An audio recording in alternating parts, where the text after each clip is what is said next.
quitter la maison de leur père. Juu ya nini Mungu alikuwa anawalomba wale watu wote watoke kwenye nyumba ya baba zao? Nous avons découvert une chose. Tulivumbua kitu moja. Qu'on nous la lise s'il vous plaît. Baweze kutusomea dans Josué chapitre 24 verset 2. Katika Yoshua sura yake 24 mstari ya pili.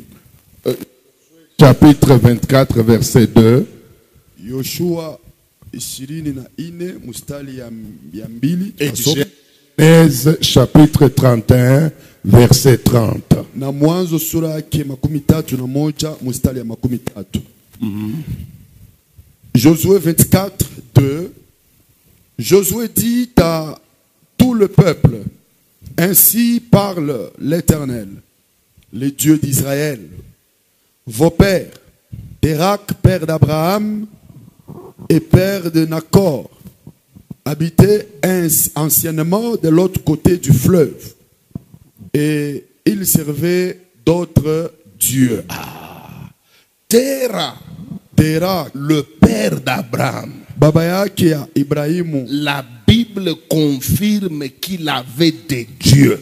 Biblia inahakikisha kusema alikuwa na miungu, et il les servait comme vous n'avez pas idée. Na alikuwa naitumikia kabisa. Ce n'était pas un dieu, haikuwa Mungu mmoja, mais beaucoup de dieux. Lakini ilikuwa ni miungu ya mingi. Et cette terre les servait sérieusement. Na ule terre alikuwa naitumikia kabisa. Et Dieu connaissant que na Mungu mwenye kufahamu kwamba dans la maison où Abraham évolue, ndani ya chumba mwenye munekala Abraham, il y a une présence massive de Dieu. Kuna kuwapo kwa miungu nyingi, lesquels Dieu peuvent compliquer sérieusement toutes les bonnes choses que Dieu accorde à Abraham. Ile miungu inaweza kuzuruia bitu bizuri byote Mungu atampatia Ibrahimu. Dieu demande à Abraham de quitter cette maison. Ndio Mungu akamuomba Abrahamu kutoka kwenye ile nyumba. Il craignait que les dieux de la maison de son père, kwa sababu alikuwa anaogopa kusema miungu ya nyumba baba yake, ne puisse pas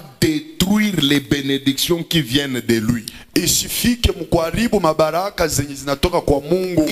Il craignait que les dieux de la maison de son père, alikuwa anakatala kwamba miungu ya baba yake ne range pas sa marche avec Dieu. Zisifike kuweka mvuruko kutembea kwake na Mungu. Certains pensent que ces dieux-là ne valent rien.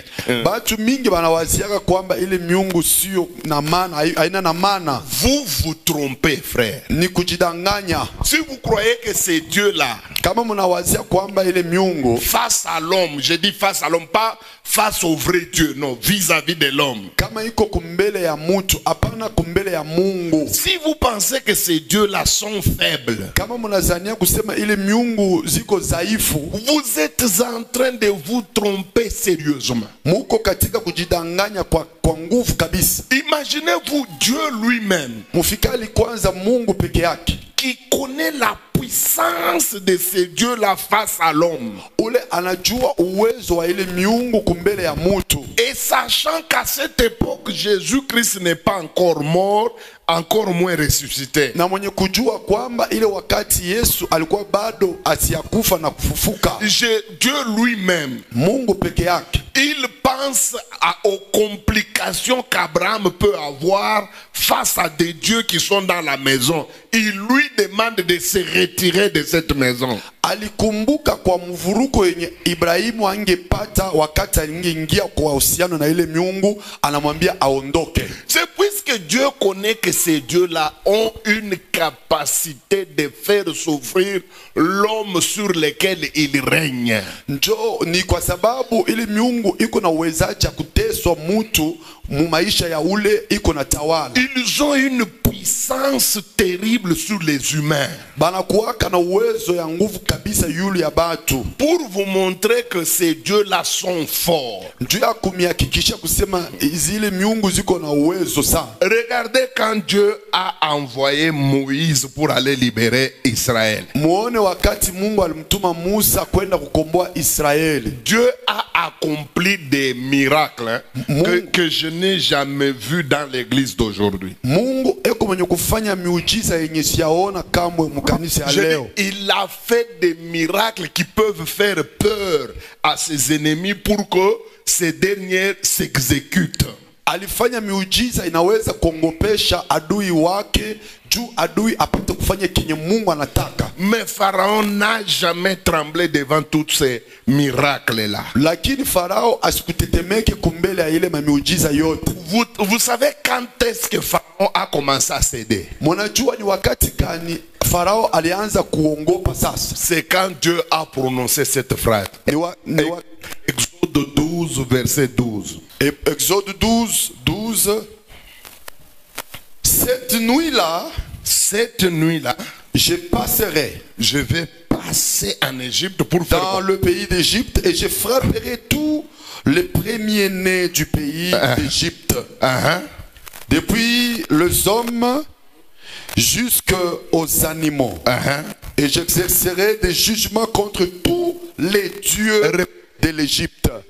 La phrase qui a fait sauter le Pharaon en Égypte. Et j'exécuterai mes jugements contre les dieux de l'Égypte. C'est cette opération-là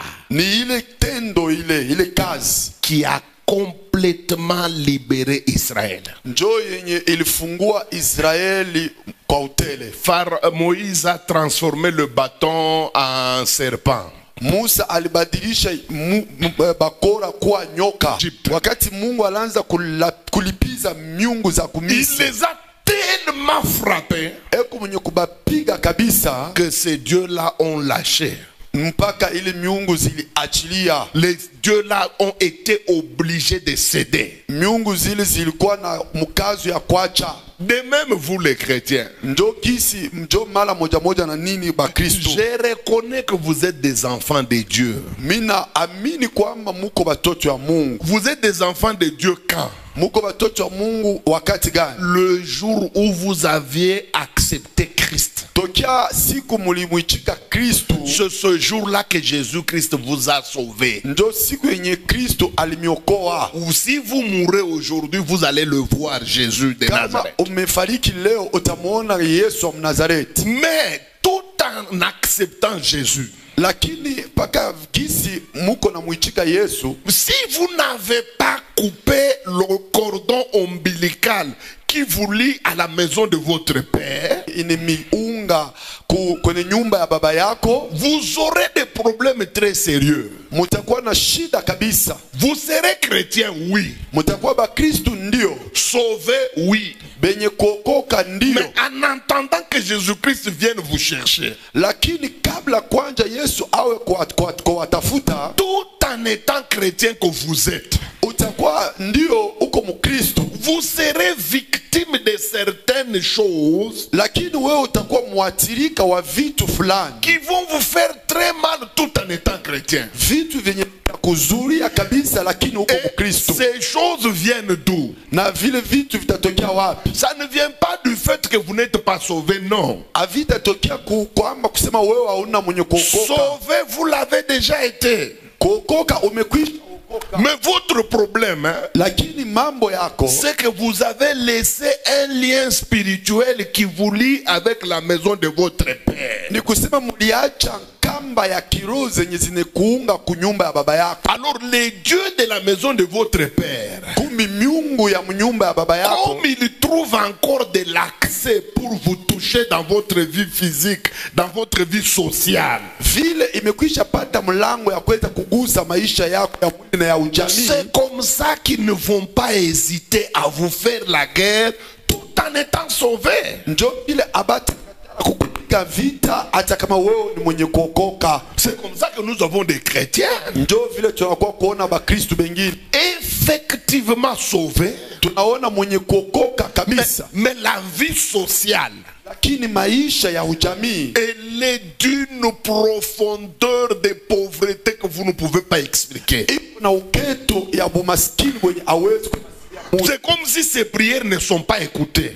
unaweza kuwazia kwamba maombi zake azifikake C'est kwa comme Mungu. si Jésus ne l'a jamais sauvé. Unaweza kuwazia kwamba Yesu asia bado kumwokoa, Alors qu'en réalité, Jésus l'a déjà sauvé. C'est son fils, c'est sa fille. lakini kwa ukweli Yesu amekwisha mwokoa, anakuwa binti wake, anakuwa kijana wake. Mais pourquoi elle a des problèmes bizarres, des problèmes qu'on retrouve chez ceux-là qui ne prient pas Dieu? Lakini je, anakuwa na mamambo ya mbaya, mamambo yenye abawezi kukutana kwenye mtu mwenye ego na Mungu? Tout simplement puisque c'est un chrétien qui n'est pas éclairé. On ne lui a pas montré la lumière sur le fonctionnement des dieux de la maison de nos pères. Ni kwa sababu yeye ni mtu Mkristo, lakini mwenye asia kwa mwenye kuangaziwa, aba yamwambia je miungu ya mnyumba baba yake zinatumikaka. Si vous croyez que ces dieux-là sont impuissants, vous vous trompez. Hein? Kama mnazani kwamba ile miungu azina na nguvu, ni kujidanganya. Regardez-moi.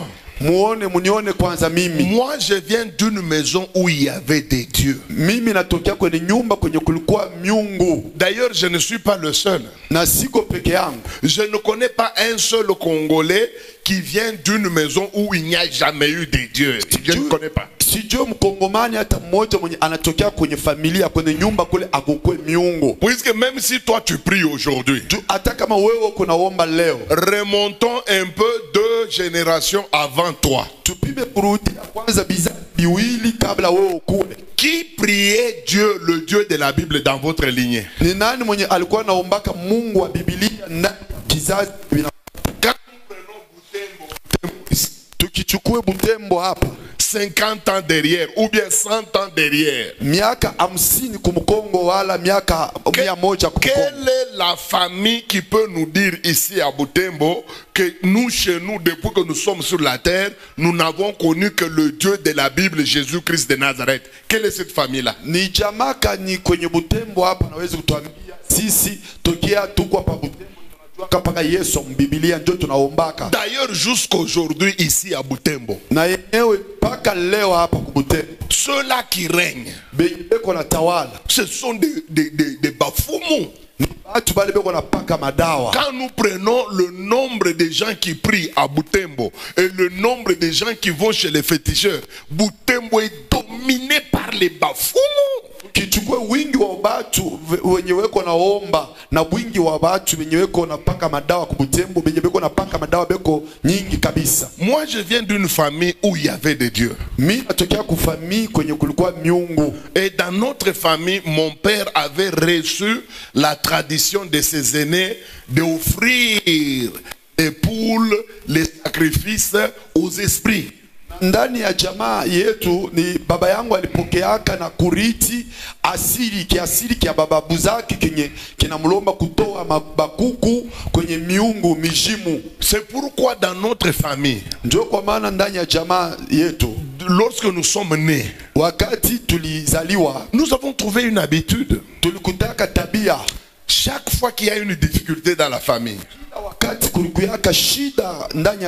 mon père doit organiser ce qu'on appelle les Zoloabakish. Baba yangu ilipasha atwale ile banaita Zoloabakish. Il doit livrer des poules aux esprits, aux ancêtres, aux bilima. Namupasha atwale bakuku kwenye mapepo, kwenye bakambo, bababu. Et souvent quand il y avait la maladie dans la famille, mingi wakati kulikuwa magonjwa ndani ya jamaa, surtout des maladies persistantes, zaidi magonjwa yenye ilikuwa baganga banapima kutunza lakini haiponi. Mon père appelait les gens de sa tribu, les expérimentés, des gens qui connaissaient comment faire ces histoires-là.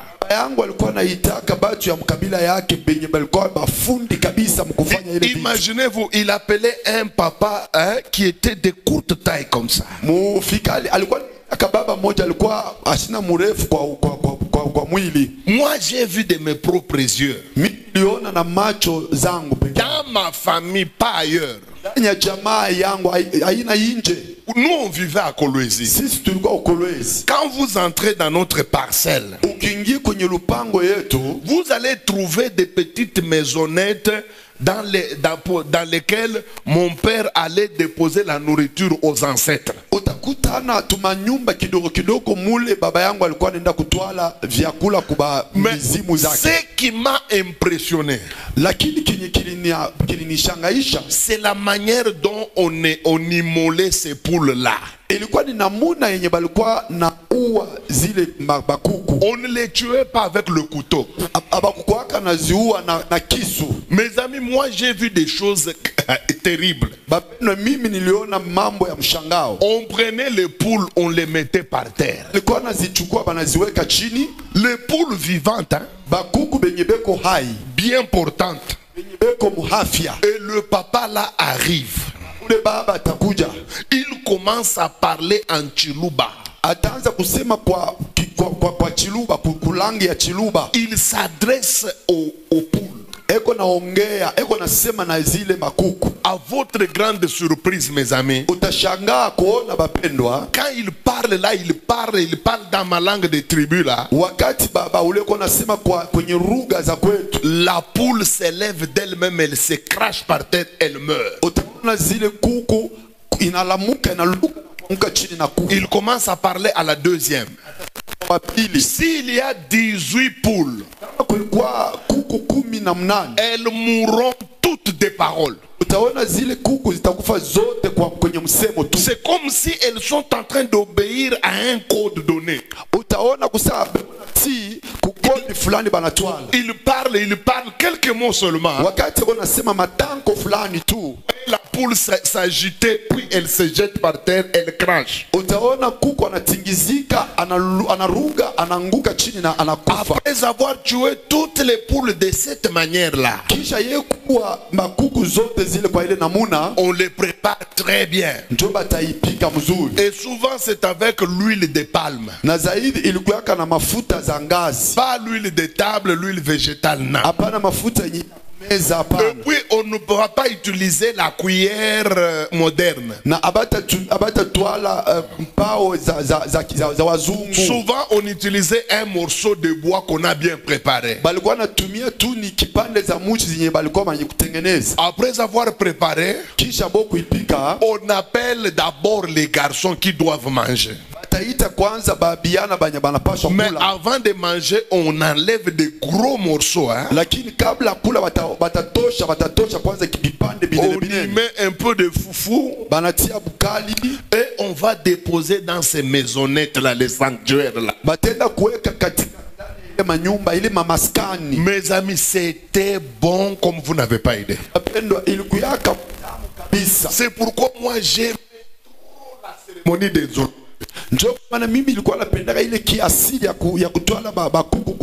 J'étais friand de ce repas là. Tellement j'adorais manger ça. Ce qui est grave, si nous terminons, nous mangeons avec les hommes normaux. Je m'arrangeais pour me retrancher. Je regarde s'il y a quelqu'un qui est en train de me voir. Si je me rends compte qu'il n'y a personne, j'allais même dans les petites maisonnettes là. Et j'ai mangé tout ce qu'on a mis là-bas pour les ancêtres. Donc, tel que vous me voyez ici, j'ai déjà mangé à la même table qu'avec les esprits mauvais. J'ai mangé ces choses comme vous n'avez pas idée. Maintenant, ce qui va m'étonner moi, ou qui va vous étonner, quel que soit le problème qu'il y avait dans la famille, si mon père fait cette cérémonie là, il s'adresse aux ancêtres: vous m'avez abandonné, je suis avec des enfants, ils sont malades, chers ancêtres, venez nous aider. Le même jour la maladie s'arrête. À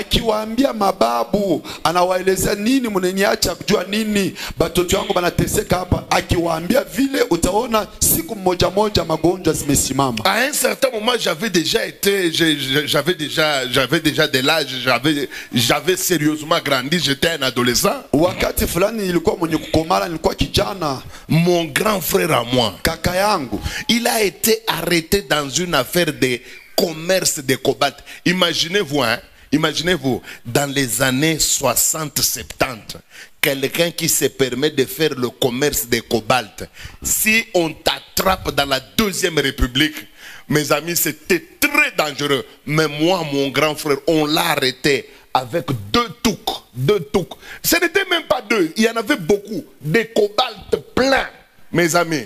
On l'a arrêté, on l'a pris des Kolwezi, on l'a amené à Lubumbashi. Vous connaissez les services de sécurité de l'époque qu'on appelait CNRI. On ne savait même pas là où il est. Tout le monde savait que, en tout cas, votre grand frère, on va le tuer. Mais mon père, hein, il appelle les gens de ma tribu, les gens qui connaissent comment faire les Zoloabakish. Il met les poules là-bas. On les tue avec la même formule. Il parle aux ancêtres. Vous m'avez abandonné. Mon fils a été arrêté. On va le tuer. Mes amis, le même jour, le gouverneur de l'époque, je ne veux pas citer son nom, vous savez, les réseaux sociaux, c'est un problème. Le gouverneur de l'époque, mes amis, il libère mon grand frère sans raison. Et pourtant, on lui a dit, prenez cet homme-là, amenez-le à Kinshasa. Donc mon grand frère risquait la mort. Mais on l'a libéré. Lui-même, hein, il a quitté les cachots là. Il dit à mon père, je ne sais pas pourquoi on m'a libéré. Mais on m'a dit, allez, Bumba Furudi à Kolwezi. muone gisi zile miungu za baba yangu zilikuwa na tenda. Kaka yangu bamekwisha mshika na alistahili kufa. Lakini ile miungu inaichika kwenye malombi ya baba yangu, banamwacha kaka yangu. Ile wakati akukua msaada hata ya waziri, akukua msaada hata ya mbunge, kwa sababu neno ya ubunge ilianza mu77 hapa. Ile miungu inatumika na nguvu kabisa. Na utaona kwamba ile miungu kama unaiona ziko mipumbafu, lakini kunajidanganya, ile miungu ziko natumika na nguvu kabisa. Ils ont une force incommensurable. Beko na nguvu kabisa. D'ailleurs, c'est la raison pour laquelle, hein, si on ne les chasse pas, ils ne partiront jamais. C'est comme ça qu'il y a des familles, hein, qui ont des dieux qui ont déjà fait un siècle dans la famille.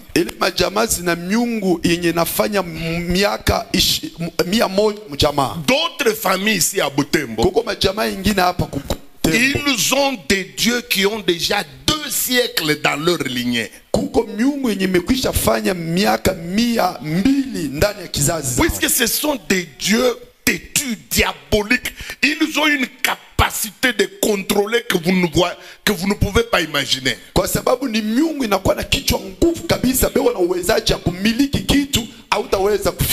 Maintenant, voyons avec vous. Quels sont les rôles de ces dieux-là une fois installés dans une famille?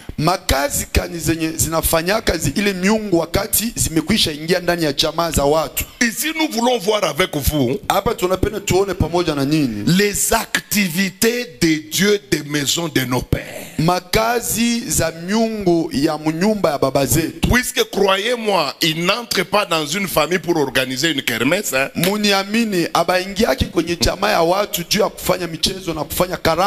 Soyez-en sûrs, les dieux de la maison de ton père ne peuvent pas entrer dans votre famille pour amuser la galerie, hein.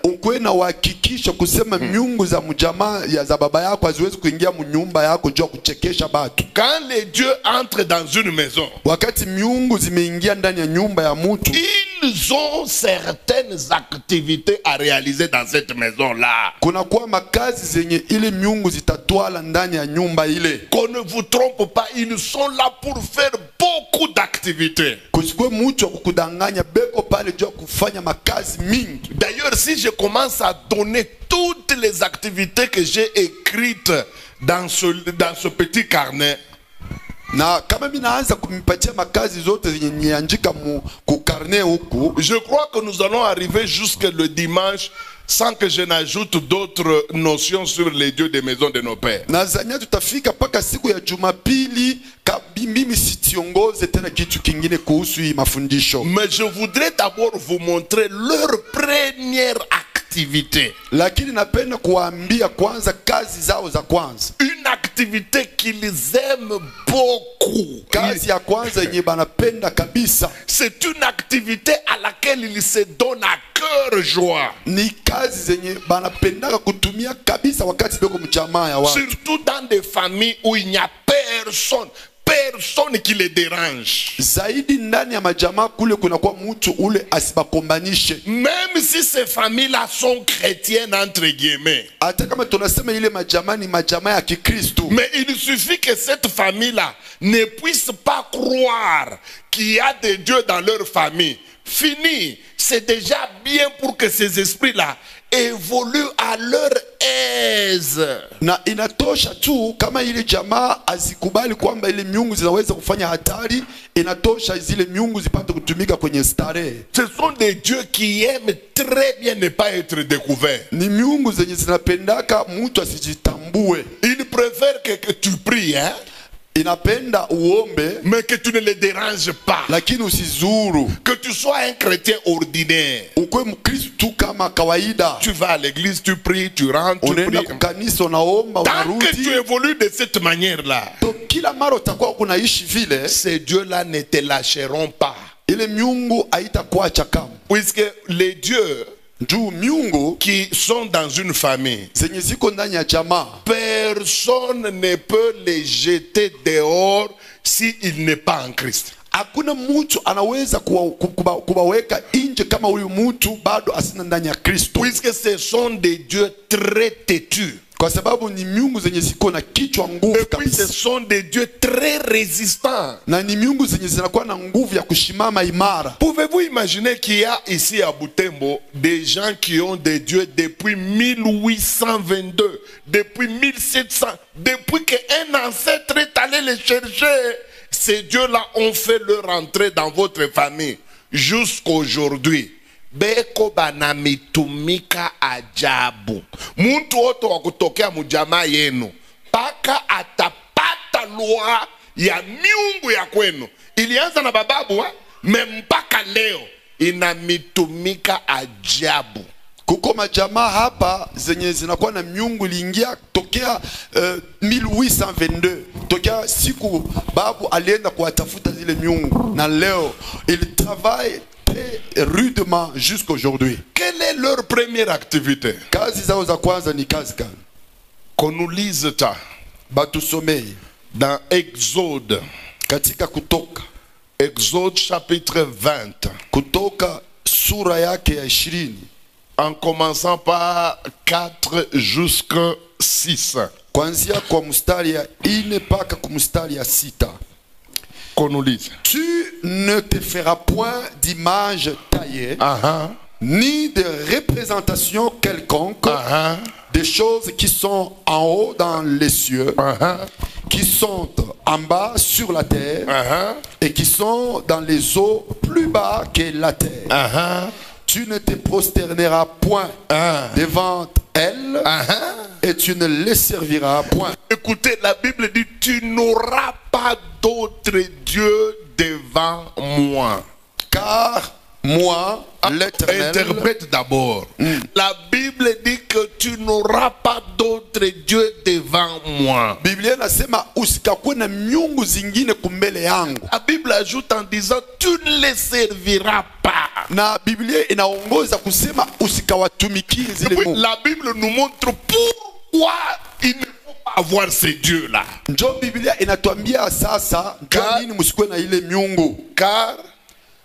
Car moi Dieu, l'Éternel ton Dieu, je suis comment? Je suis un Dieu jaloux, qui punit l'iniquité des pères sur les enfants jusqu'à la 3e et la 4e génération. Regardez la dangerosité des dieux des maisons de nos pères.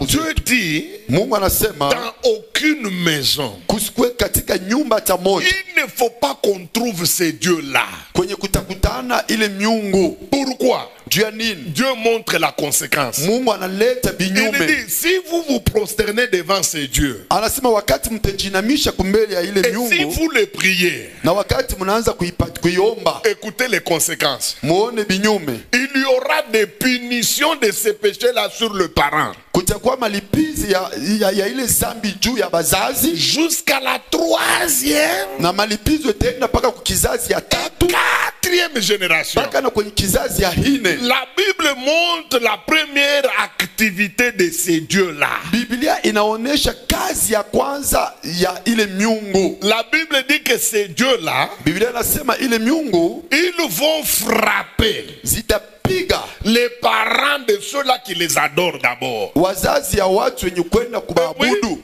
Et les enfants de ces parents-là. Oui, les enfants de ces parents-là. Et la Bible dit que ça peut aller comme ça jusqu'à la 3e ou 4e génération. Nous venons de comprendre déjà la première activité des dieux des maisons de nos pères. Donc ces dieux-là sont capables de frapper une famille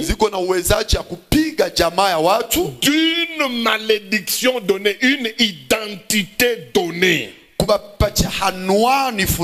Donc surtout c'est leur propre identité. Par exemple, si dans votre famille les dieux qui existent dans votre famille, ce sont les dieux d'impudicité. Qu'est-ce que vous allez remarquer? Comme ce sont des dieux qui sont appelés à pérenniser leur règne dans votre famille, ils vont frapper tous les membres de la famille de leur étiquette. Toutes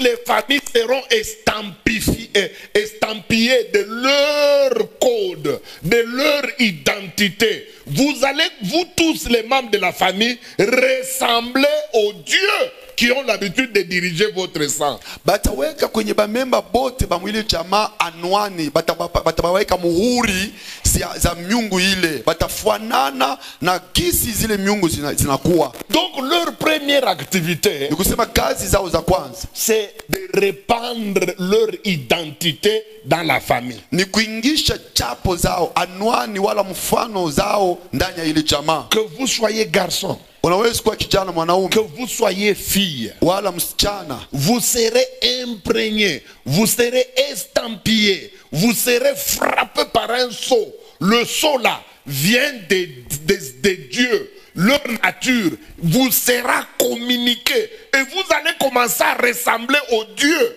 qui dirige votre maison. Batakupika muhuri, batakupika chapo, na ni chapo yenye inaleta mfano za ile miungu. Utafanana paka na ile miungu na bamemba bote ba jamaa batafanana na ile miungu. Et concernant l'identité que les dieux de la maison de nos pères nous transmettent, il y a d'abord plusieurs identités. Na kuhusu anwani zile miungu itatwala kuna kwa anwani nyingi kabisa. Je ne veux pas parler des autres identités. Sipende kusema kuhusu maanwani zingine. Mais je voudrais prendre d'abord les identités spirituelles. Lakini napenda kuleta kwanza maanwani za kiroho. Donc l'une des activités des dieux des maisons de nos pères, kazi mmoja ya makazi zote za miungu za baba yetu, c'est de nous communiquer des identités spirituelles. Ni kutuambukizia mahanwani za kiroho.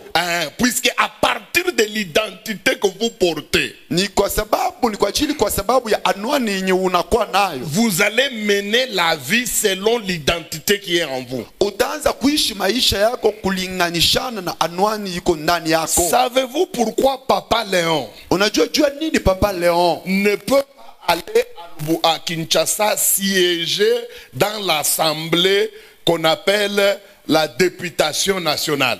Unajua nini Papa Léon asiwezi kwenda na yeye kuikala ndani ya ile assemblée banaita wagombe wanabunge? Tout simplement puisqu'il n'a pas l'identité d'un député. Ni kwa sababu ye asina na hanwani ya mbunge.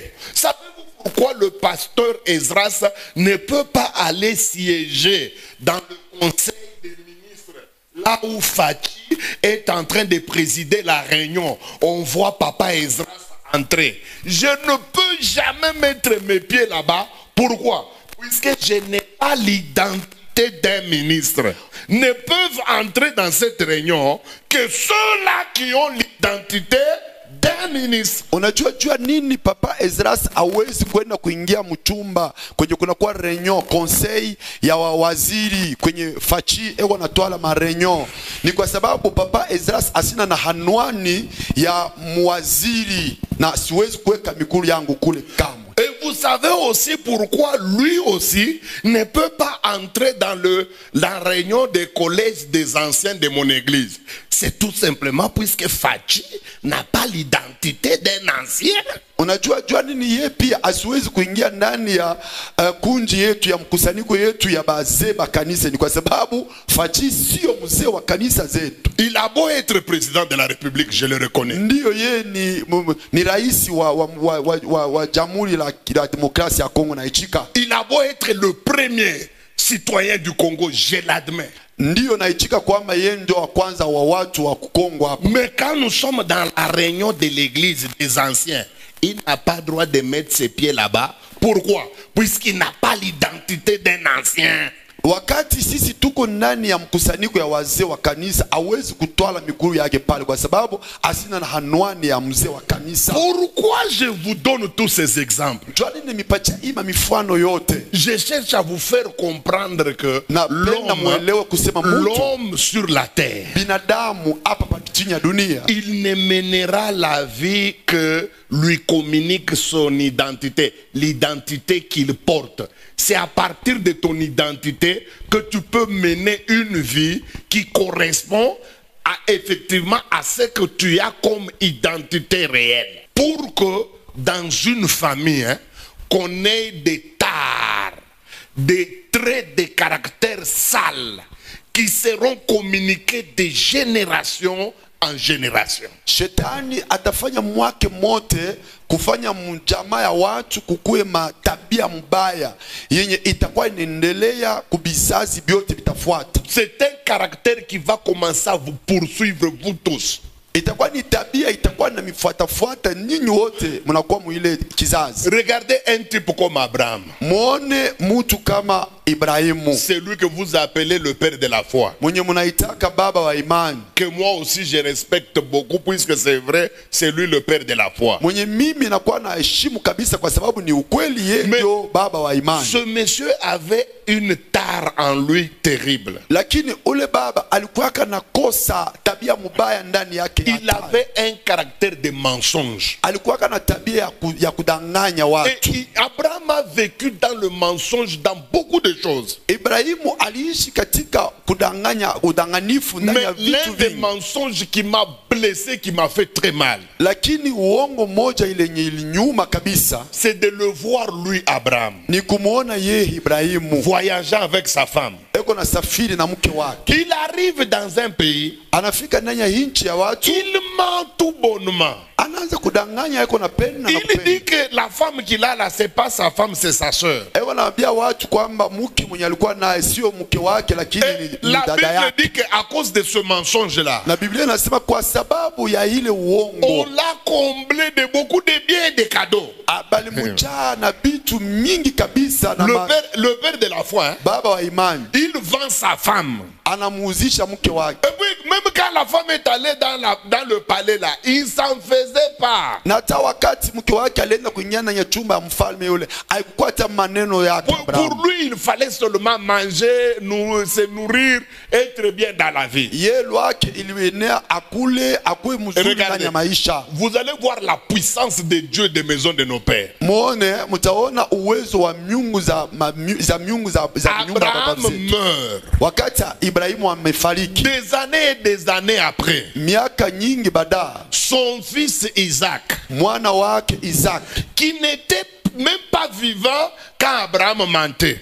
ule mwenye alikuwa bado asiazaliwa wakati Ibrahimu alikuwa na danganya watu. Mais regardez la puissance de Dieu des maisons de nos pères. Lakini muone uwezo wa miungu za nyumba za babu zetu. Après la mort d'Abraham, Kisha kufa kwa Ibrahimu, Isaac va voyager avec sa femme Isaac anasafiri yeye pia na mke wake dans un pays étranger. akaenda kwenye nchi ya wageni. À ma grande surprise, Kwa mshangao wangu, il va mentir de la même manière que son père. atadanganya paka vile baba yake alidanganya watu. Ce qui est grave, Na kiku kia nguvu, il va utiliser les mêmes vocabulaires comme s'il avait été à l'école du mensonge de son père. atatumia matango moja moja, utawazia kwamba yeye alikuwa shule moja ya uongo ya udanganyifu na baba Il a yake. menti de la même manière Anadanganya munamuna moja moja pour les mêmes intérêts, juu ya kupata mafaida moja pour moja, accéder au cadeau comme son père aussi avait accédé au cadeau. na njoo kupata mazawadi kama vile baba yake alipata mazawadi Les zile. identités spirituelles, Maanwani za kiroho du caractère, zenye zinatwala tabia ça mbaya, fait des dégâts dont vous n'avez pas idée. iko nafanya matendo mbaya kabisa. Mais regardez maintenant, Sasa muone, Abraham a menti une seule fois. Ibrahimu yeye alilongoka, alidanganya mara moja tu concernant la femme. kuhusu mke wake. Ce qui m'étonne avec Isaac, Kenye kilinishangaisha na Isaac, Isaac lui a fait ça 2 fois. Isaac yeye ameifanya mara miwili. Maintenant, quand lui a mis au monde un garçon qu'on appelle Jacob, celui-là, il a été spécialiste, plus que le grand-père, plus que le père. Wakati sasa anazala mtoto wake wanaita Jacob, yeye ndo alikuwa mfundi kabisa, mshindia baba, Il anamshindia na était babu. tellement filou, Yeye alikuwa mwenye kufahamu kabisa ile kazi. tellement menteur, hein, Alikuwa muongo wa nguvu que même son grand frère, Esaü, il dit, est-ce que c'est puisqu'il s'appelle Jacob qu'il m'a trompé jusque-là 2 fois? asema huyu mtu jo kaka yake Esau anasema huyu mtu ni juba anamuita kwa jina ya Yakobo jo amekwisha kunidanganya mara mbili.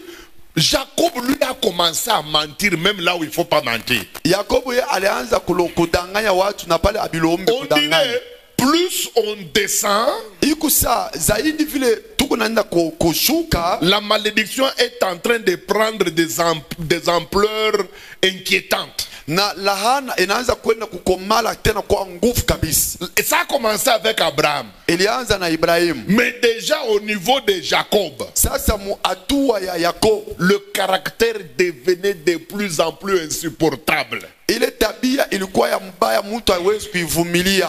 Est-ce que ce n'est pas le même cas aussi que toi?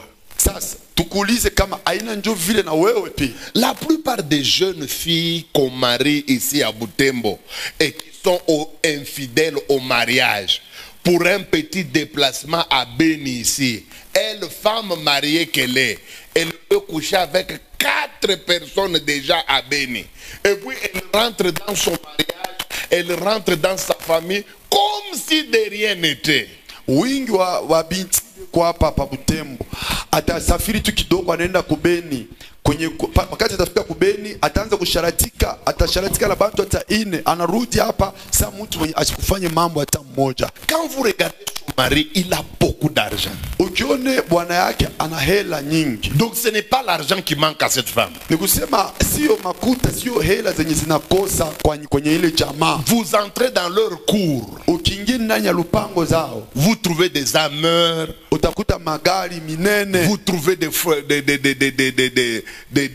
fortuneurs. utakuta mafortunaire. Donc une femme comblée. Kusema mke mwenye amekwisha jaa na vitu, Mais elle couche avec n'importe qui la provoque. lakini eko na sharatika na mtu wowote kuna mchokoza kwenye njia. Essayez de remarquer, d'étudier sa maman. Mupime kwanza kumwangalishisha mama yake. Vous verrez que c'est là qu'elle tire ce caractère-là. Mutaona kwamba ni kutokea mama yake ndio kwenye D'abord elle-même, peke yake. celui qu'elle appelle son père là n'est pas son vrai père. Ule mwenye yuko naita se baba yake sio baba yake mzazi. Sa maman, pour la mettre au monde, elle avait fait la même virgule. Mama yake wakati ya kumzala alifanyaka naye paka ile bukalamuzi mpuzi. Et que dit la Bible? Biblia nasema nini? Multipliez-vous selon vos espèces. Muzalane kufatana na gisi muko. Un manguier fera des mangues. Muchi ya mayembe itatwala paka mayembe. Un oranger fera des oranges. Muchi ya orange itatwala paka ma orange. Un mandarinier produira des mandarines. Muchi ya mandarine itatwala paka ma mandarine. Vous ne verrez jamais un citronnier Kama amutaona muchi ya citron qui produit des goyaves. Jamais. yenye inatwala mapela kamwe. C'est que tu es là. Kile uko leo. Regarde bien. Uone mzuri. C'est ce qu'a été ton père. Njo kile kilikuwaka baba yako. Et ce qu'a été ton père. Na kile kilikuwaka baba C'est yako. ce qu'a été ton grand-père. Njo kile kilikuwaka babu wako. Vous souffrez d'un caractère qui vous fait souffrir tous la famille. Muku na teseka na tabia fulani yenye iko ni miteswa jamaa mzima. Prenez les frères en Christ qui viennent des familles où on boit beaucoup. C'est que le grand-père plutôt, grand ivrogne, il est mort même dans l'ivrognerie. Vous allez voir que son père aussi buvait. Il y a des frères, hein, il veut bien abandonner la bière. Son souci c'est d'abandonner. Mais pourquoi il n'abandonne pas? Puisque en lui, hein, il y a plus que lui. Mukulu kintu lumoya, luabulevi ata upende ata unapenda. Kwa kulewa utalewa. Muangalishishe mzuri banduku benye beko mkanisa beko na pepo ya bulevi. Utangalia baba yake alikuwa mulevi na alibeba ile tabia kwa nkambo yake. Mutamwone kwa mkanisa il a la volonté d'abandonner avec l'alcoolisme, mais cependant il y a quelque chose en lui qui est plus fort que lui. Malgré sa volonté, il finira que par boire. Prenez les pasteurs qui viennent des familles ya bantumba sana. Mina ambiaka ba pastor bote mese unaona kuamini Yesu na kumtumikia Mungu haiko mwisho. Kombana ushinde miungu za kwenu. Kumwenda shiku utapata aya mu ministère paka juu ya miungu ya kwenu. Considérez les pasteurs qui sont impudiques, qui viennent des familles où règne l'impudicité. J'ai l'habitude de dire aux pasteurs, croire en Jésus-Christ et le servir, ce n'est pas tout. Il faudrait se battre pour écrouler les dieux de la maison de ton père, puisque plus tard, que tu le veuilles ou que tu ne le veuilles pas, tu seras déshonoré à cause de ces dieux-là. Vous savez, pardon, ni miaka ila nafanya bila kuanguka mbusharati inabadanganyaka. Anaweza kufanya 20 ans na masentete moya hivi. Sasa kama nasikia enseignement ya hivi asio hato bidesha pita. Papa, utashutuka mu 21e mane. Unakuwa kwanza busharati mwa mubutembo mo. Bantu beko najuliza hii yake ni ya kuchanjwa au ni ya kuinama? Vous allez voir la chose qui les empêche à croire en de tels enseignements, c'est souvent quand il a fait beaucoup d'années dans la foi sans commettre des dégâts. Alors, pasteur, regarde, tu peux avoir fait 20 ans sans commettre des bêtises, mais à la 21e année, tu vas commencer l'impudicité ici à Butembo et on dira, tu as été incisé pour ça ou bien tu as été inoculé pour ça. Vous les hommes de Dieu, écoutez. Vous les femmes qui servez Dieu, écoutez, ça peut vous aider. Hein. Je sais que généralement, nous les hommes de Dieu, nous sommes imbus de nous-mêmes. Il y a un orgueil vain qui vous attache à votre titre, qui vous attache à vos œuvres. Et nilifanya campagne kisangani kulikuwa batu 1 million baliamini papa wangu kuko bali balifanya ya kupita pale. Kule balishia na miungu za babu zao. Hakuna kuzuri. Mena milomba walomba mupate kunisikia kwa sababu batumishi ya Mungu ba mingi banakuwa benye kuambatana na macheo zao. Mimi nilifanya kampanye bantu banaamini sana ndugu yangu. Kuna wengine walifanya ile kampanye, mais si vous regardez comment ils ont fini, c'était pire que l'imaginable. Umulize ye mina mikusanyiko neifanya ya kila namuna. ya inje, ya masale, ya kubazungu, ya kubeushi, ya kubapigme. Mina ifanya mikutano ya maina ile mikutano njo huduma.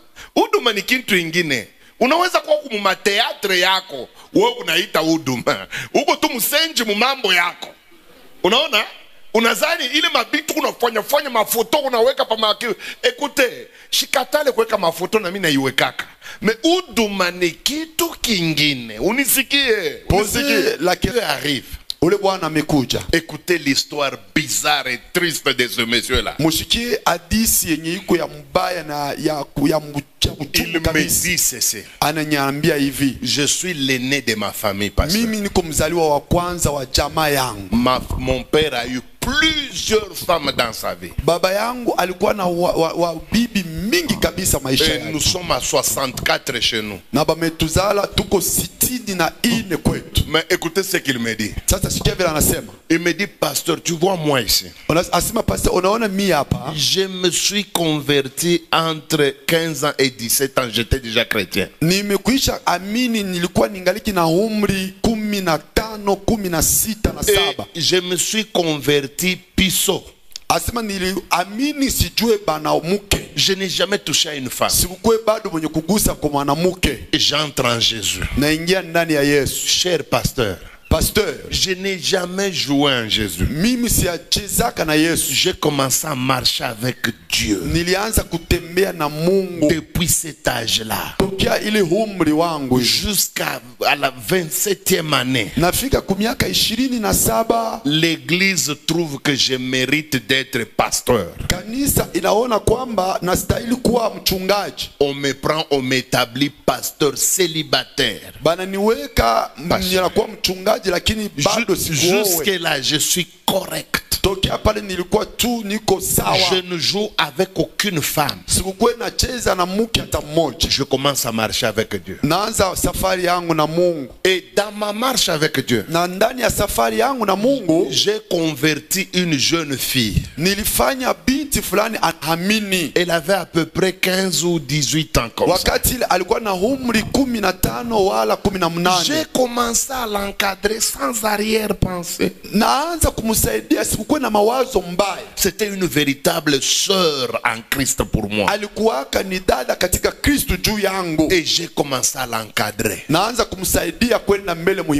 De fil en aiguille, nous nous sommes familiarisés sérieusement. À ma grande surprise, elle a commencé à venir chez moi. Elle faisait des travaux ménagers et puis elle rentrait.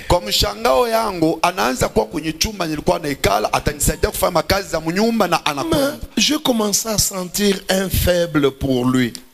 Pour elle. En même temps que moi je sentais ça pour elle, j'ai remarqué qu'elle aussi avait les mêmes sentiments. Mais personne n'avait le courage de parler de l'amour entre nous deux.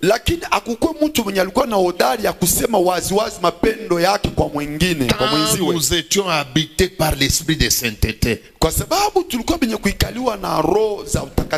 Mais pasteur, je n'ai pas compris. Un jour elle est arrivée. Elle qui n'entrait jamais dans ma chambre. Ce jour-là elle est entrée. Elle a commencé à faire elle mettait la serpillière dans la chambre. À ma grande surprise, je l'ai tirée et je l'ai mise sur le lit. Nous nous sommes assis comme ça. J'ai commencé à l'embrasser. Je croyais qu'elle va réagir. Non,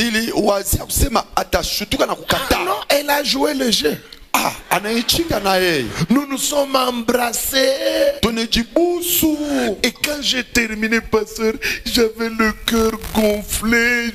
J'ai regretté, je me sentais impur. J'ai pleuré comme un enfant. Toute la nuit, j'ai demandé pardon à Dieu. J'ai crié. J'avais une petite accalmie. J'ai senti comme si Dieu m'a pardonné.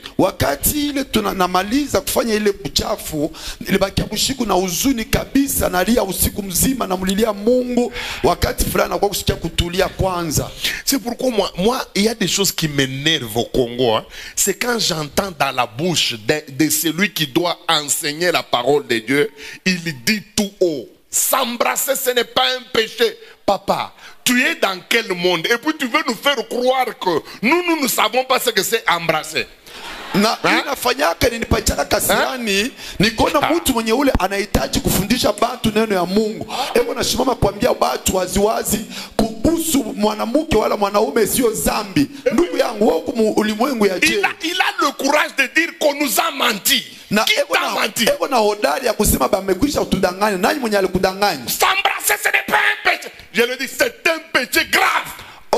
Kubusu mwanamke wala mwanaume sio zambi, na kuambia ni zambi mno. D'abord, si tu as besoin du verset, na kama unahitaji shairi, Cantique de Cantique dit ceci: mwimbo bora inasema, embrasserai-je le sein de l'étrangère? Asema njua nini mimi nitakumbatia maziwa za mke wa kigeni. Ne réveillez pas l'amour avant le temps.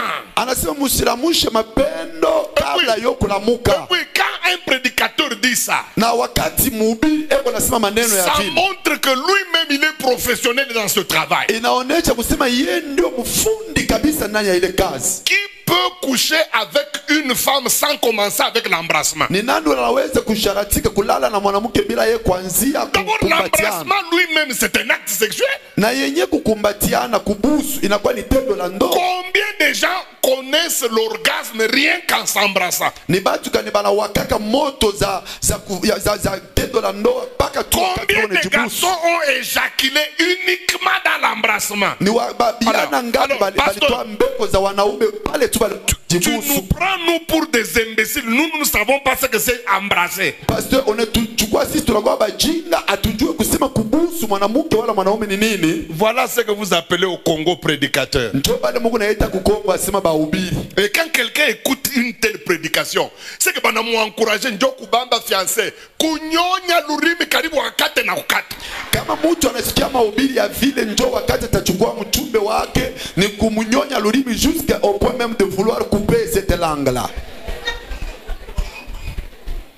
Na hii Kiswahili yenu ya biso nyonso tosalaka papa ushilande wenjo salaka we. Avec votre langage selon lequel tous nous faisons, non, ce n'est pas tout le monde, c'est toi seul. Tous les pasteurs au Congo ont ce langage. Vous savez, il ne faut pas être hypocrite. Au moins moi je le fais voir. Frère, ushuaza se bantu bota beko na magumu ya kuacha mpombe sawe. Mi depuis niliachaka si ya ibambaka na sitaka ibambaka. Utasikia sema inapaswa kwa unafiki. C'est quoi? Non frère, ne crois pas que tout le monde a le même problème que toi. C'est toi seul qui a encore des problèmes d'abandonner avec l'alcool. C'est pas tous les pasteurs qui ont ces problèmes.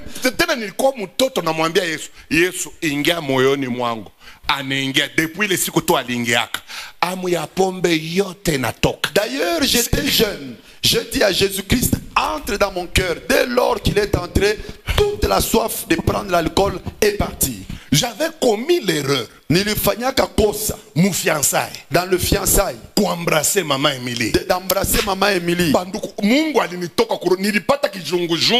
Moi, Jésus-Christ m'est sorti, il est parti de mon cœur. J'ai eu des troubles. Et j'avais confessé. C'était dans le fiançailles. Je n'avais plus jamais osé jusqu'à ce que je l'ai épousé. Physiquement, je ne l'ai jamais connu.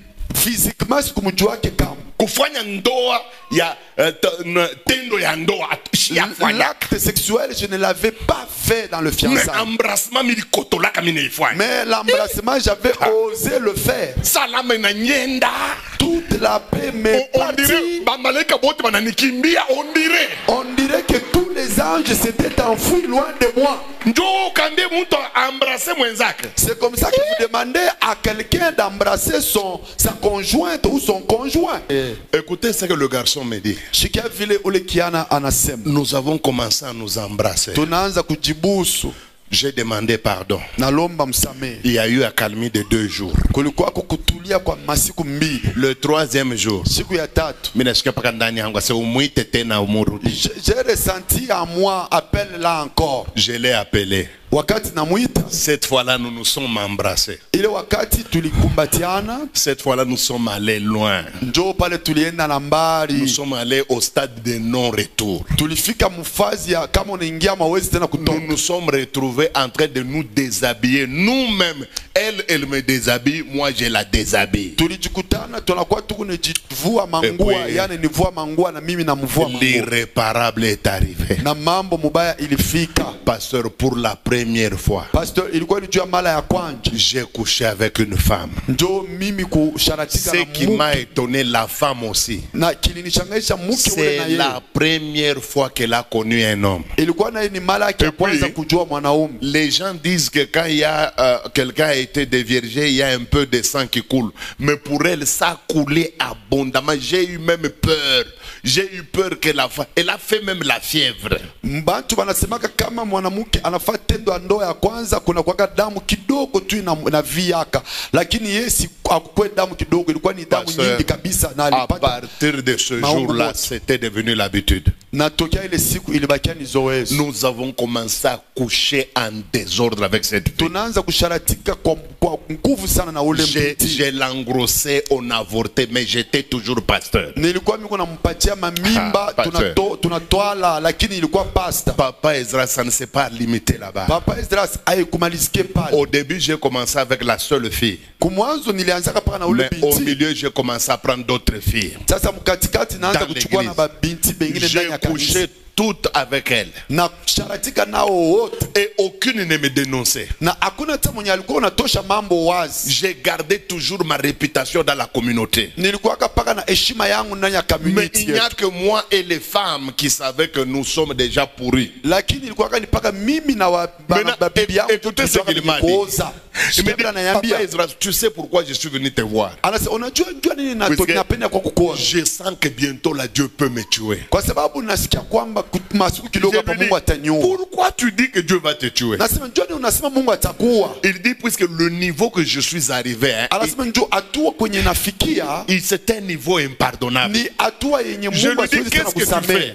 Anasema unafanya Il nini? dit, cette fois-ci, je prends même les femmes mariées. Anasema hapa Mungu anachukua hata na babibi ya watu. J'ai couché avec les femmes mariées de mon église, plus de 60. Na sharatika na babibi ya batu mkanisa yangu kupita Écoutez, 60. ça m'a poussé loin. Na bili nisukuma kwenda mbali. Je suis arrivé dans des pratiques telles qu'on peut avoir une veillée aujourd'hui. Nafika kwanza kufanya matendo matabia moto. Unaweza kuwa tu na maombi ya usiku. C'est moi qui conduis la veillée. Ni mimi ndio niko naongoza maombi ya usiku. Je donne le sujet de prière. Taleta kishina ya malombi. Je dis prions. Na sisi tuombe. Pendant que les gens prient, Kati batu beko naomba. je prends une femme mariée. Tachukua bibi ya mtu. Nous allons dans mon bureau. Tunaenda kwa ofisi yangu. Nous couchons. Tunasharatika kule. Quand nous terminons, je reviens dans la veillée. Wakati tunamaliza narudia tena ndani ya malombi. Je dis, tutaomba muyaomba. Mimi napiga mikono sasa nous allons. Leo tutatafuta Mungu. Aujourd'hui vous allez chercher Dieu. Je donne un deuxième sujet de prière. Taleta kishina ya pili ya malombi. Je prends encore une femme mariée. Mimi nachukua tena bibi ya mtu mwingine. Nous allons là-bas. Tunaenda kwa ofisi. Il m'a dit quelque chose que personne d'autre m'a déjà dit dans sa vie.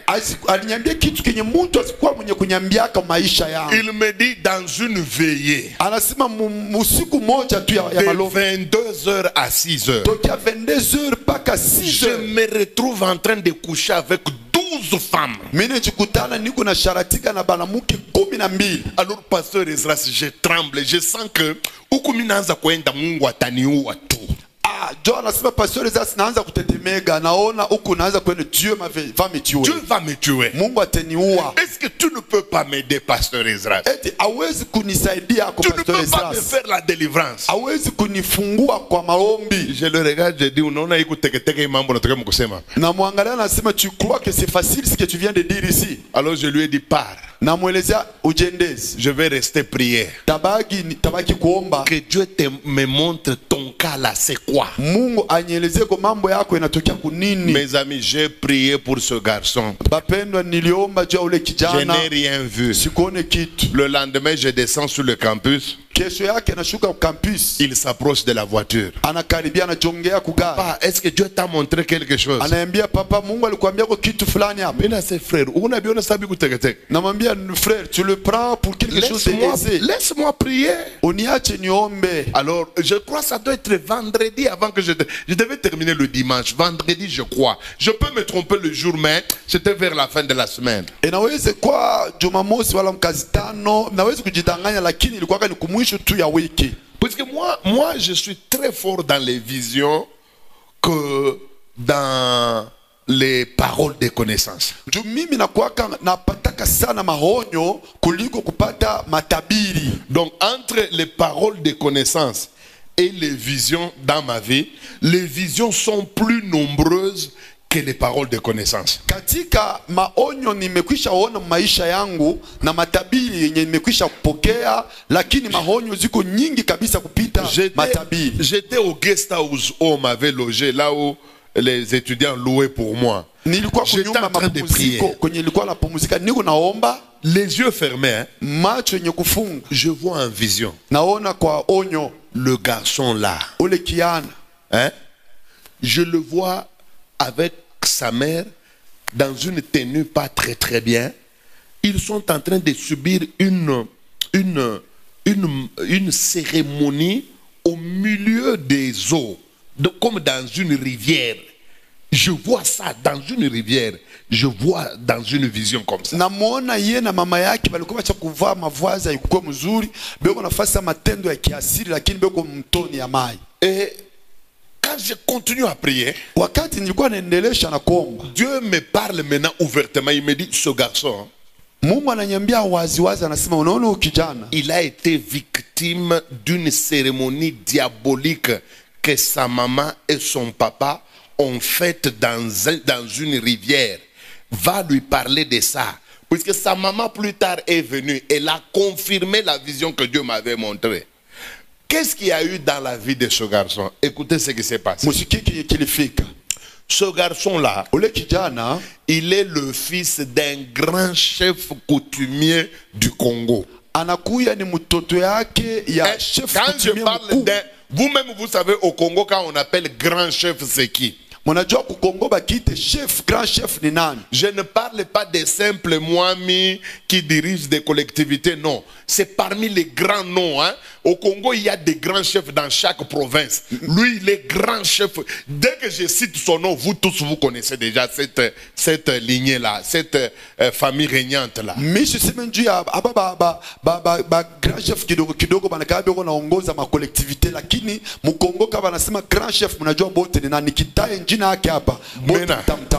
Dans leur tribu, ils ont une coutume.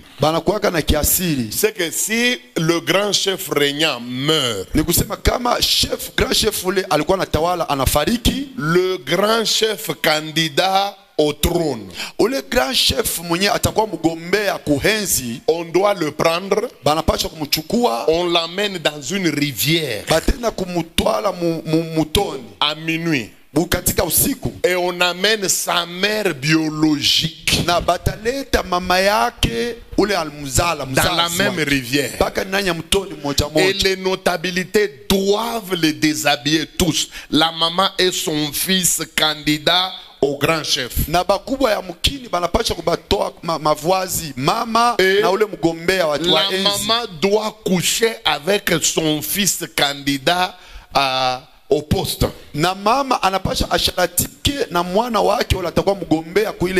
Et si il couche comme ça, la maman ne verra plus le grand chef dans sa vie. Si la maman voit son fils, elle-même doit mourir. Ainsi, tous les pouvoirs du grand chef doivent être retirés. Maintenant, le pasteur en question que j'ai trouvé sur le campus, il est qui? C'est un enfant qui est né d'une relation incestueuse entre la maman et son fils candidat au poste du grand chef. La maman couche avec son fils et elle reçoit une grossesse. La grossesse là, c'est ce pasteur qui était devant moi. Donc il est à la fois fruit d'abord de l'adultère, 2, fruit de l'inceste, 3, fruit d'une cérémonie diabolico-démoniaque. Imaginez-vous les 3 choses-là sont dans ce garçon-là. Maintenant, comment il a grandi jusqu'à 17 ans sans connaître les hommes, sans connaître les femmes? Il était chaste, sérieux. Il entre dans l'église, il marche encore jusqu'à 27 ans, toujours correct. Enfin, on a 30e année. L'identité caractérielle. Kularitokaka. Mikishi ya kwabo. Mijimu ya kwabo inamwambia we unacheza sana. Shi hapa ndio tulikuzarisha we. Uliingia mtumbo njuu ya uwezo yetu we. Kisha unamwamini Yesu. Sava? Yesu uendelee na emeshi. Tutakurudisha kubitu ya mama yako. Anafanya akaanza busharati paka ile mamaka alifanya mumai. Anitisha na mamake anakuwa kunitubuya ile mambo, aseme papa, huyu mtoto nilimupata mkulala na mtoto yangu mie. Huyu grand chef mnashikiaka huyu ni mtoto yangu minjo, yenjo alinipa mimba ya huyu pasteur. Papa, tunaanza deliverance. Shia onaka pasteur kutoka mampepo sayaka. Heureusement pour lui, il était si humble. Il me suivait partout où j'allais. Je n'avais point vu des pasteurs aussi humbles comme lui. Puisqu'il est arrivé jusqu'au point d'appeler sa mère qui est venue se confesser, elle m'a confirmé que cet enfant est le fruit de la grossesse que j'ai contractée avec mon fils. Quand nous avons chassé les démons, papa, ma démon iko ria mukinyo ya pasteur, unasikia makria ba makaka, mimi nasema angalia mtu bego naita pasteur eko naongoza kanisa. Kisha anachafua manguo. Mimi siwezi kumwambia bintu bilikuwa bya buchafu. Masperme pale chini. Kama palikuwa mwanamke ningemtosha mu deliverance ende mbali. Alifanya bintu bya busenji sana pale chini, akapona. Waza tokea ile siku na leo hayanguka tena mbusharati. Au moment où nous étions en train d'opérer sa délivrance, il y a des choses qui se sont passées, de très mauvaises choses. Cris de chimpanzés, des cris divers, et il y a eu des mouvements, beaucoup de mauvaises choses qui se sont passées. Puisqu'il a eu à éjaculer là-bas. S'il y avait une femme dans cette délivrance, j'allais lui demander d'aller loin. Mais depuis ce jour-là, jusqu'aujourd'hui, il n'est plus revenu. Aujourd'hui, il a une grande église, plus que même la mienne de Kipush. Leo eko na kanisa mkubwa kabisa kupita hata yangu ya Kipush. Et il est très sérieux. Na eko na tembea sawa na Mungu. Il est marié et il se respecte. Ni mwenye kuisha kuoa na eko na jeshimia kabisa. Et souvent il me dit ceci. Na ananyambia hivi sana. Anasema papa Esdras. Anasema papa Esdras. Unaona bantu bala ba vivra kama mambo sashie. Les gens qui n'ont point vécu les choses comme nous. Abateshikia. Les enseignements ils ne l'écouteront point. Mais si bale tripitamu tunayua mateso ya bile bintu. Njopa le bina pendaka kukufuata sana. Mais nous qui sommes passés par là, nous connaissons comment ces choses font souffrir. Alors, ce sont les choses qui nous poussent, des gens comme moi, à beaucoup t'écouter. Identité caractérielle. Anwani za tabia. Deuxième sorte d'identité spirituelle que les dieux des maisons de nos pères nous donnent. Aina ya pili ya anwani yenye miungu za munyumba za babu zetu banakuwaka na tupachia. Banduku, mishi ubirage kitu akina kia Bible. Frère, je ne prêche pas des choses qui ne proviennent pas de la Bible. Na vile mitendaka mukaburi au tenishikiaka mukinyo yangu mie kufundisha kitu kile au tekiverifie mu Bible. Mimi kukupika kitu na leta na maandiko. Na kunyukuta kitu na leta na maandiko. Ninjuu ushikapime kuwazia seme mina landa. Puisque kunekalaka bale batumishi ba Mungu bale ba roho mubaya kazi yake anakuwa mwenseignement njoo kubamba maerreur. Njoo pale mimi nekalaka nikitwange neno na leta na maandiko. Na twanga neno na leta na maandiko komsa usipate nguvu ya kubisha. Soit uneikatala tu njoo ku roho mubaya upende Mungu, sawa? Soit uko obligé kuichika jubile ni unasema ni Biblia ya Bible. Anwani ya pili yenye banatupachiaka kuma miungu za nyumba za babu zetu. Ce sont des identités animales. Inakuyaka ni maanwani za wanyama. Utajiuliza se pasteur, shibilo unasema binaandikiwa wapi? Twende na wewe mbele. Vous allez vous poser la question, où est-il écrit ce que tu dis, pasteur? Marc chapitre 7. Marko sura ya 7 verset 24-28. mustari ya 7 ya 24 mpaka 28. Identité animale. Unaweza kuwa muntu, huku unaishi kubutembo. Shi tukikuangalia huku muntu mwenzetu, memukiro, nyama. Ninakwambia iko mie, haiko être un humain. Mu Bible ile uko nayo kumikono. Regardons, mais en réalité tu es un animal. Allons-y dans la Bible, Marc chapitre 7, verset 24. Jésus étant parti de là, s'en alla dans le territoire de Tyr et de Sidon. Il entra dans une maison. Il entra où? Dans une maison. Qu'est-ce qu'il va trouver là-bas? Désirant que personne ne le sache. Mais il ne put rester caché. Pourquoi? Car une femme dont la fille était possédée d'un esprit impur. Elle faisait quoi? Entendit parler de lui, et vint se jeter à ses pieds. Cette femme a fait quoi? Était grecque, syro-phénicienne d'origine. Cette maman n'était pas une animale. Mais d'origine syro-phénicienne. Elle était grecque d'origine syro-phénicienne. C'est comme toi. Butembo. D'origine Tembo. Naye huyu naye ni d'origine grecque syro-phénicienne. Naye alikuwa mwenye kutokea ku grecque syro-phénicienne. C'est ce que l'on voyait dans cette femme-là.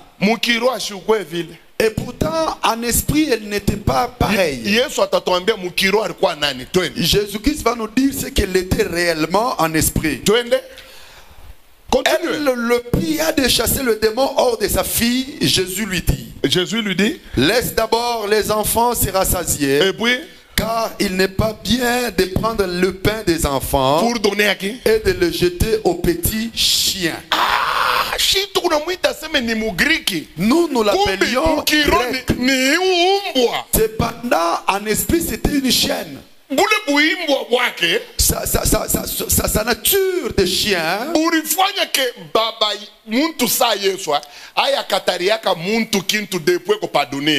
mais à cause ya identité mubaya, identité animale, ilikuwa na ule mwanamke, c'est la première fois Yesu anakatala kujibia kumahitaji ya muntu. Anamwambia seme, hatuwezi kutupa chakula nzuri kubaimbwa. Epi ule mwanamke fwani kwambia, ashikubishe kaana imbwa, shikeye mnye mumasemo yake. Anaria seme, eyo bwaba Yesu, ata imbwa anakulaka ko kameme ile batu banatupaka. Ile phrase jo ilimuponesha. Buimbwa bwake buri merite ashipokee kile kitu. Kuko bantumu identite yake ni Marie. Kuko bantumu identite yake ni Jean-Marie muntu. Memukiro makaka. Ile identite ya bu makaka itakufanya hivi padoni.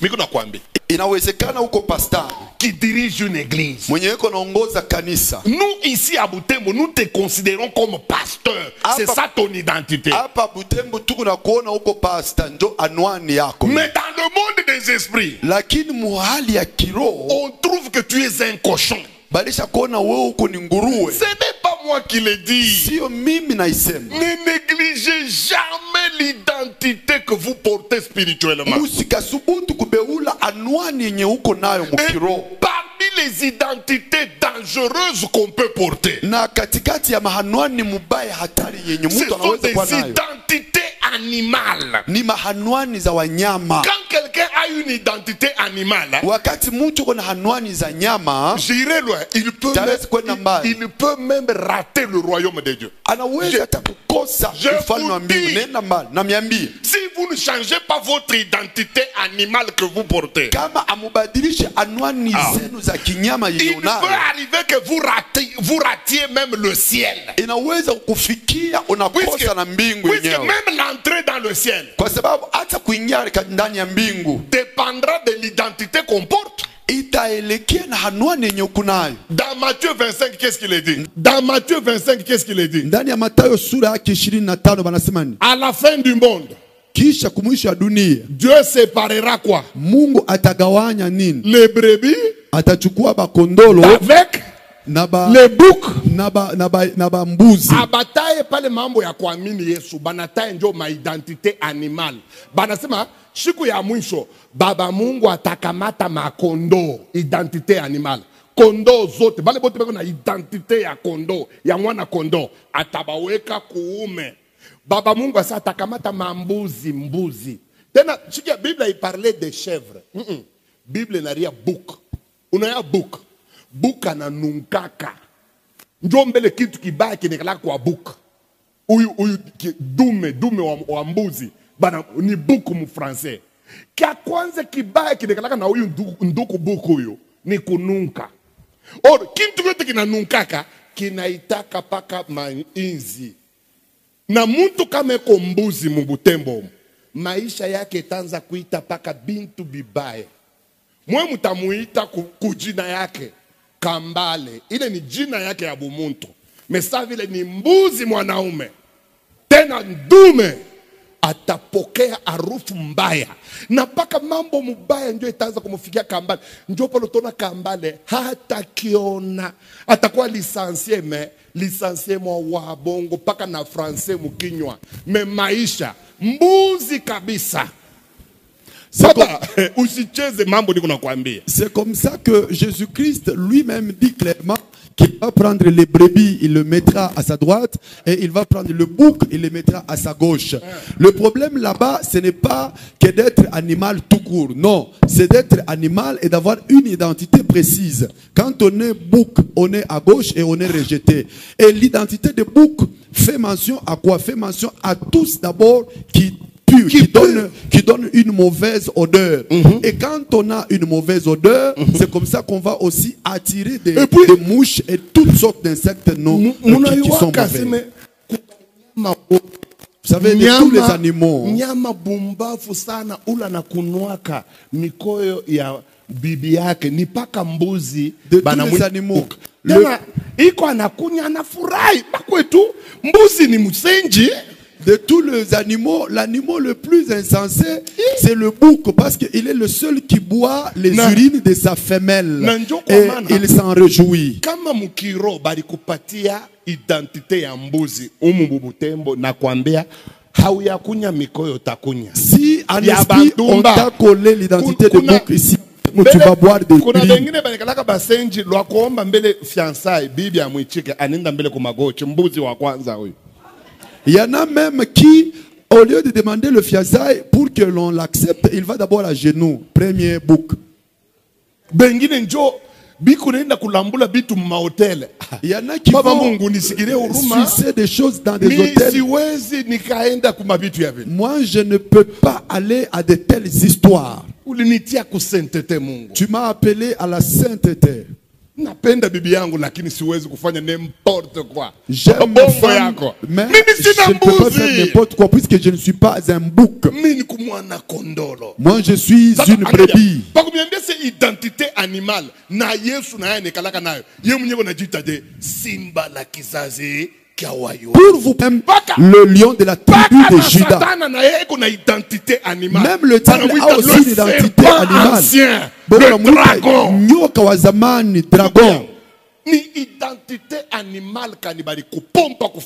vais te demander, il s'agit de quelle identité animale dont tu as été étiqueté dans ta famille. Ici, il y a des gens à qui la famille a collé l'identité des tortues. C'est pourquoi tu vas constater que tout ce que tu fais ne marche que très lentement. Puisque tu es tortue. C'est comme ça que même pour te marier, c'est comme ça que tu as été épousé à 41 ans. Pour prendre ta première grossesse, comme tu es le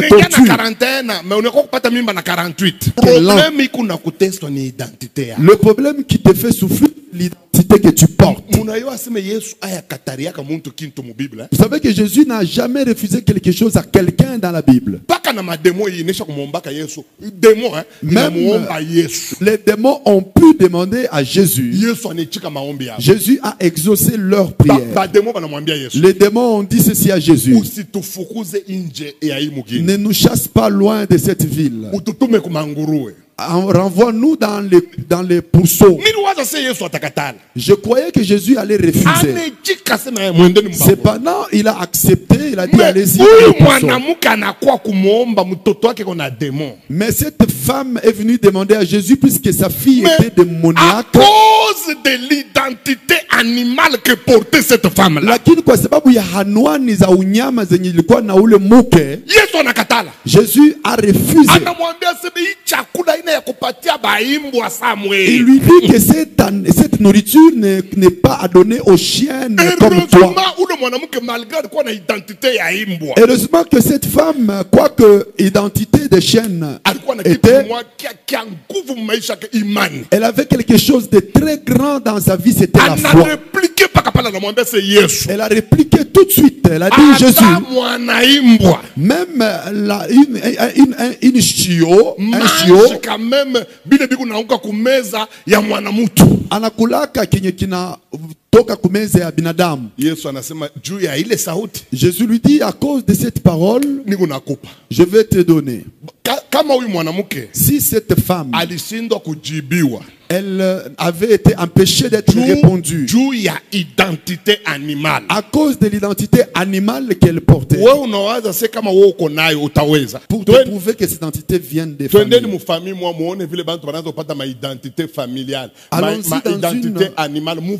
Allons-y dans une famille. Genèse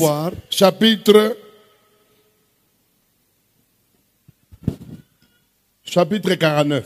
Genèse chapitre 49. Verset 1.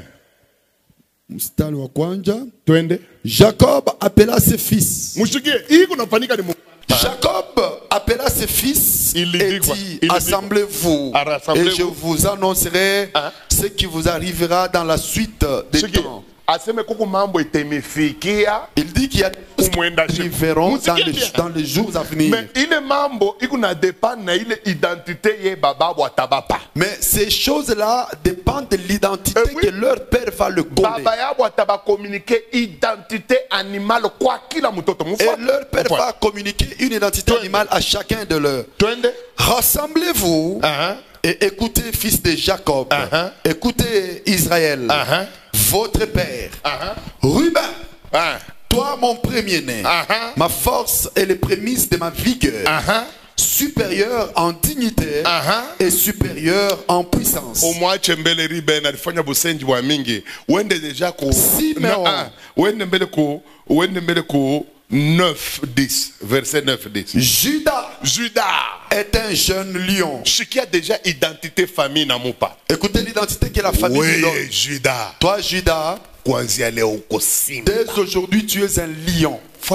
Écoute, je vais te dire. Judas. Toute la vie de Judas sur la terre. Pardon, c'était comme la vie d'un lion. L'identité qu'il lui a donnée, c'était son père. Judas est demeuré lion jusqu'à aujourd'hui. Et même Jésus qui est venu de la tribu de Judas, il a aussi hérité de l'identité du lion. Nous allons voir quelqu'un d'autre verset 16. 16. Dan jugera son peuple comme l'une des tribus d'Israël. Dan sera un serpent sur le chemin. Dan sera un serpent.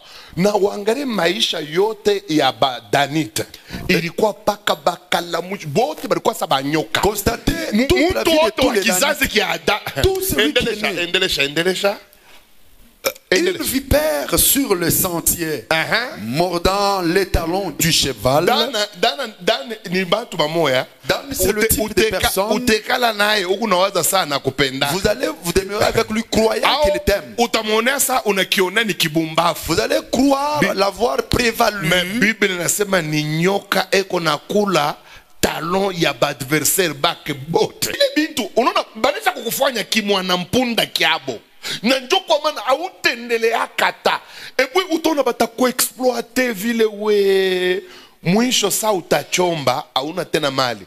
Unaona moya anaanza kurudia kwao. Njo unasikia mkubwa tulikala masiku mingi. Sasa narudi kijijini. Nikasalimie bazazi. Ile sababisha kukuweka chini. Unabakia Butembo paka na njina ya zamani ile bari kuyuwaka. Ya seros ana kintu tena. Makutenesha kuisha. Unabakia paka mumapapa. Na salupeta kunaisha. Toute ta vie est par terre. Pourquoi? Puisque la famille a fait de toi un âne sauvage qui plie son épaule pour recevoir quoi? Les fardeaux. Il y a des gens comme ça. Attends, on fait comme révolter.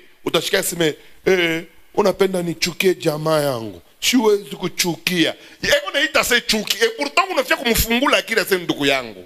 Kutumikia famille ni mzuri. Mais hii modèle beko nenda na wewe.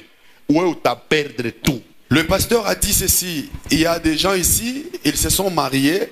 L'homme a 27 ans, la femme a 20 ans. Mais le jour du mariage, on va prendre chez la femme, on prend 5 personnes, on amène dans ce couple. Chez l'homme, on prend 7 personnes, on amène dans ce couple. Mais c'est pendant ces 7 personnes qu'on amène là-bas, ils n'ont rien à faire dans la maison. Tout ce qu'ils ont à faire, c'est seulement Grand Kasereka. Grand Kasereka. On dirait que quand vous m'appelez Grand Kasereka comme ça, moi je vais manger le fait d'être Kasereka.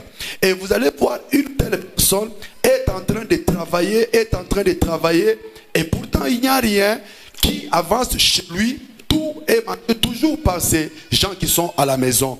Et je vais dire à un frère qui était dans notre église, je lui ai dit: frère, vas-y chasser tous les gens qui sont chez toi à la maison.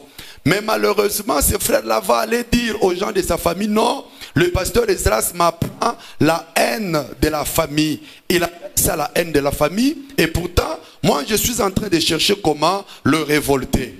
Alors, c'est comme ça que, avec cette façon de considérer les choses, il est resté avec toutes ces personnes-là, ces grandes sœurs, et ce sont elles-mêmes qui l'ont mis en faillite.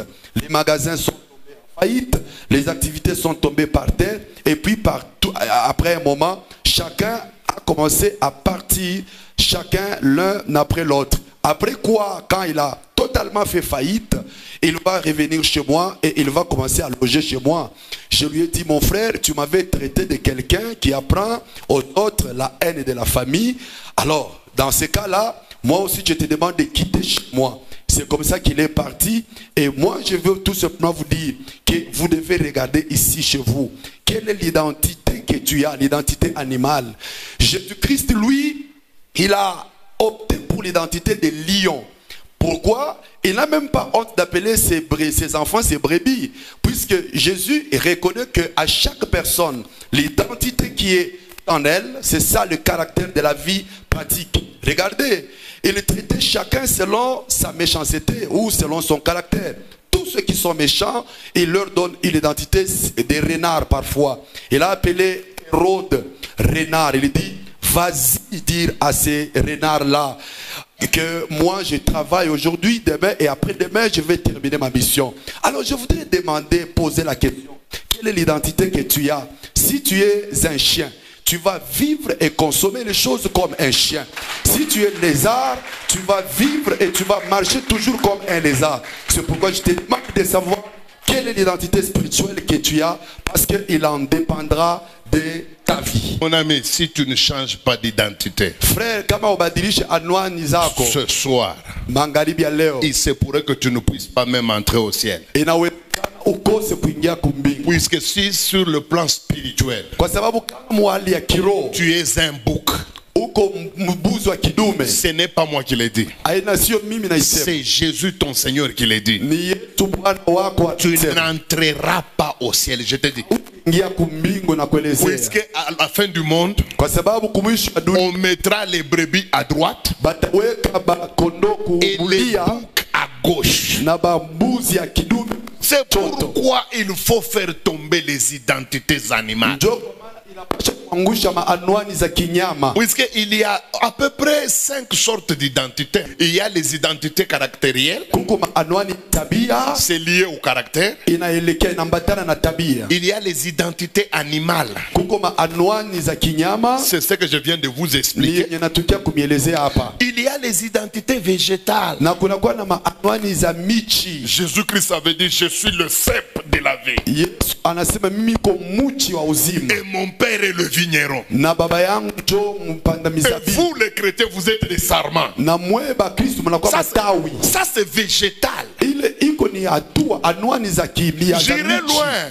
Nabii tenda mbali. J'irai loin. Tenda mbali. Savez-vous qu'il y a des identités minérales?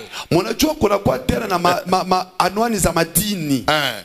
Et lui-même il a dit, moi je suis le roc. Ye peke yake anasema mimi ni mwamba. Et vous, vous êtes des pierres. Lakini ninyi muko majiwe. Mais il y a des gens qui ne sont pas pierres, Lakini kuku batu hapa sio jiwe. qui sont buchanga. Abana majiwe lakini mchanga. C'est le sable. Kama kumuchanga, Si vous êtes sable, utafanya hivi mumambo wa Mungu. vous allez souffrir dans les choses de Puisque Dieu. batoto yake ya Mungu ni bajiwe. Puisque les enfants de Dieu sont des pierres, Abana bakichanga. ne sont pas des sables. Bakichanga bote banangaikaka mumambo ya Mungu. Tous ceux qui sont sablonneux souffrent dans les choses de Dieu. Ni enseignement mwami na donaka sur quelle est ton identité. C'est un enseignement que je donne souvent par anwani yako ni nini. Njo mile mina shukaka mu profondeur sasa. C'est là que je descends dans la profondeur. Mule yesu kona to compare shi ku or. Là où Jésus nous compare à de l'or. Unasikia na kuba ingine beko na baita bapai, ile ni identité végétale. Kuku bantu beko bapai majani ya kukauka, abana na nguvu ya kubamba mambo ya Mungu. Unaona ile ni ma identité moya usineglige. Kama uko tu pai mu mambo ya Mungu auna na kulotenda ni kamambo kaloko katatokea utapeperuka saa kitu saa pepo, puisque tu n'es qu'une paille. Et il y en a d'autres qui sont considérés comme des pailles. Ce sont des identités spirituelles. Frère, si vous êtes une paille dans les choses de Dieu, vous n'irez nulle part. Parce que ça sera par moindre erreur que tu vas t'envoler et tu t'en évaporeras parce que étant une paille. Et Judas est devenu lion à partir de sa famille. Na Yuda alikuwa simba kutokea jamaa yake. Dan est devenu serpent à partir de sa famille. Dan alikuwa nyoka kutokea jamaa yake. Celui qu'on appelle Issachar est devenu âne sauvage à partir de sa famille. Ule banaita Isakari alikuya punda wa mpori kwa sababu ya jamaa kwenye anatokea. Nous voulons maintenant entrer dans la prière. Tunapenda tuingie ndani ya malombi. Quelle est l'identité caractérielle que tu as reçue de ta famille? Ni anwani kani ya tabia yenye bali kupatia mjamaa yako. Quelle est l'identité animale qui te dérange? Unaona kama uko imbwa, Vous savez, si vous êtes une chienne ou un chien, utakuwa uko mukanisa mebusharati ya utachaka. Bible nasema dehors étaient les chiens, les impudiques. Unaona imbwa, vous savez, un chien, awezake njo nyama moya anafanyaka busharati moya ile inashirikishaka bantu bote. c'est l'animal qui fait la prostitution ou l'impudicité qui énerve tout le monde. Bantu banaweza kukuta pusi iko na kusanyika na pusi mwanamke batu abatashutuka. Les gens vont Mais ya imbwa trouver un batu bote chat banashimamaka juu ya kuangalia. mais les chiens, tout le monde va s'arrêter pour regarder. Na kuku banamuke bengine beko hivyo. Et il y a des femmes comme ça dans cette salle. Ni kusema ka déplacement to ka loko kwenda Beni il faut alale na batu ata 15. Il suffit qu'elle fasse un petit déplacement vers Beni, elle couchera avec 15 personnes. Kuku ba pasteur umu. Il y a des pasteurs ici. Ukimwachie tu mwanamke baongee naye paka tamfuata bobibi. Si vous lui laissez l'occasion de parler avec une fille, il va la courtiser. Ni imbwa. C'est un pasteur à caractère de chien. Kama Mungu ashikufungule, Si Dieu ne te délivre pas, hautatokaka mukile kitu.